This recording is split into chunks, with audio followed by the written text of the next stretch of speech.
Hi everybody, Ment here. Welcome to my mini lesson on a great lick I took from Brian Setzer solo on Jingle Bells. If you would like to learn this solo in its entirety, please see the link in the description below. Last week I uploaded a video demonstrating 3 different solos from 3 Brian Setzer orchestra Christmas tunes. The first one I covered was Jingle Bells, and that's going to be the content of this lesson today. If you get the transcription pack, it comes with all of the solos notated in tab and standard notation with correct fingerings and the accompanying chords. So be sure to check that out if you want to kind of go further into the solo and learn it note for note. Now, in this first lesson, we're going to be talking about a cool 2/5 lick that Brian uses all over the place, and you can hear all sorts of different swing players use. If you're in a jam and need a quick 2/5, this is the one to do. So we're going to be in the key of B flat. We're going to come up a B flat 6 kind of arpeggio for the opening of this run, and then it goes into the 2/5. So I'll play it for you.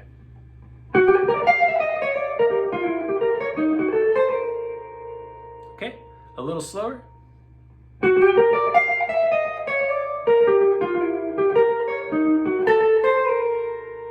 All right, so what's going on in this is we're just playing up a basic B flat 6 arpeggio,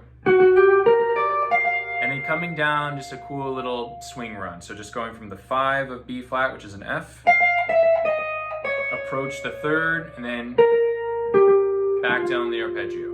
So it's pretty simple. Hear guys like Jimmy Rivers use this all the time in his playing. It's a great lick to get under your fingers. Now we come to a C7 arpeggio and then an F7 arpeggio with a slight little tweak to it. So we're coming to the E here. That's the 3rd of C7. So we're going to play E, G, B flat, and instead of the natural D, we're going to play a D flat, which is the flat 9 of C. So if we're playing like that as a chord, this would be a C7. We've got B flat, E, G, and D. We bring the D down a half step, and we have a diminished chord. That's going to be really important here in a second. So that's for our C. We have E, G, B flat, D flat, and find other fingerings. Another common one is with your second finger, like that. It just kind of depends on where you're coming from. And then to address the F7, we're going to play the same finger pattern, all just down a half step, and we get an F7 flat 9 arpeggio. Which, if we look at it, we've got E flat, G flat, A, C, flat 7, flat 9, 3rd, 5th, okay? So what's happening here, we've got normal C7 with the 9 going down to a flat 9, and we have F7 going down to F7 flat 9. So check that out. It's going diminished chord, drop to another diminished chord, into some kind of B flat chord, right? So it's just a moving, diminished, all the same fingerings, the same shapes for the chords and the arpeggios.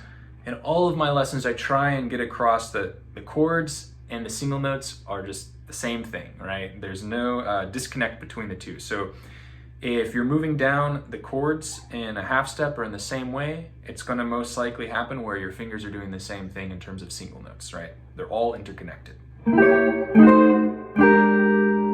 So that's what we have going on here. We have the C7 flat 9, F7 flat 9. Okay, so that's going to be a great little lick when you're in a bind and need to play something quick to address the changes. What I'd recommend now is let's look at a few other places where you can play it on the fretboard.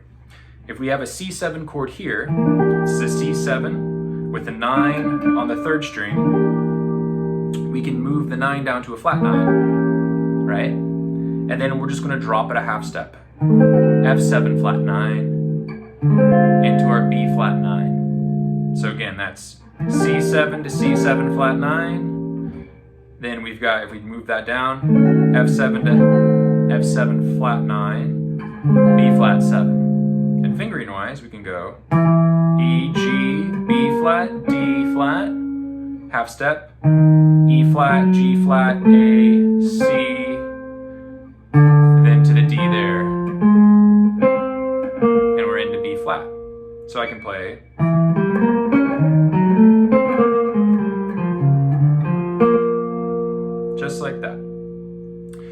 another one we can do is the C9 here, drop that to a flat 9. Okay, so we can go, and then we're just going to drop that a half step to F7 flat 9.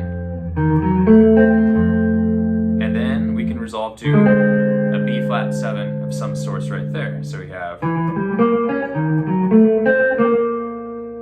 So if we combine that with just like a bar of B flat into the 2/5, we might have some cool different ideas. Maybe go.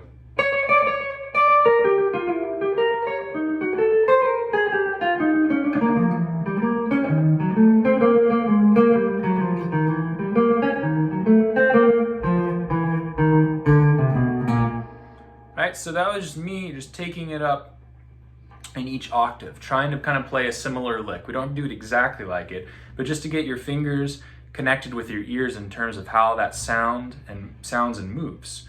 Let's try another one.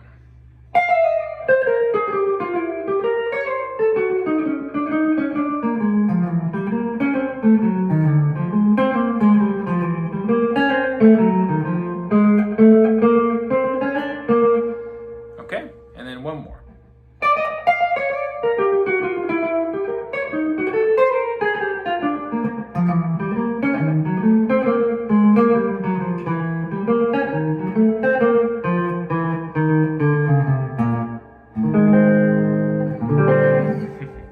So that's the basic idea.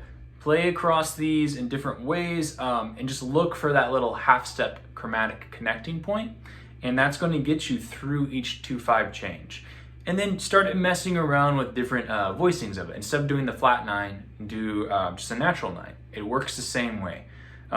That's the most basic way of explaining that idea. For those of you maybe who are more on the theory side, that's called a tritone substitution, what I'm doing. But you don't have to think about it like that. You can just think of it as moving half steps when you have dominant 7th chords, and 9 times out of 10, they always resolve and it sounds really great. So I hope you enjoy that. Please, if you're interested in learning more, check out this transcription pack and learn the whole solo in its context. There's a lot of great things in there. And if you're interested in private online lessons, please send me an email at mentmorris3@gmail.com or see the contact info on my site. I'll see you soon.